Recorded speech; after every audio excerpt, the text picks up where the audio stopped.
Hello friends and welcome to my channel Anatyx, and in this video I will be showing you how to use CountIFs function in Microsoft Excel. So here I have the regions, that is over here in column C I have regions, and in column L I have pencil or the number of different items. So I have in column E. So in cell L3, I want to find out how many times was pencil repeated in entire north region. So for that, I will use the CountIFs function is equal to COUNTIFs,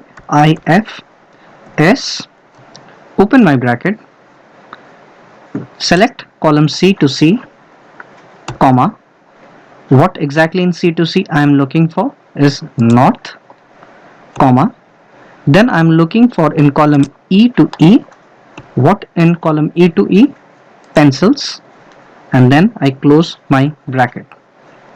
So now I have the count of 4.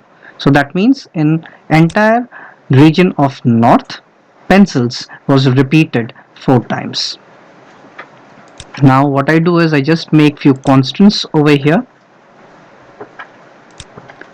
and since K is going to stay constant horizontally, that is the reason I put the dollar symbol or make it constant from the beginning at the beginning, and column L2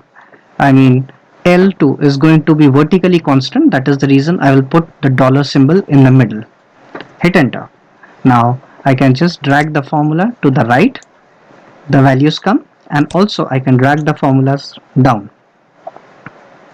So that is how we count the number of instances repeated in all these regions. So guys, I hope you really liked this video, and if you found this video helpful, then please hit the like button down there and do click on the subscribe button, so whenever I post new such educational videos you get early notifications.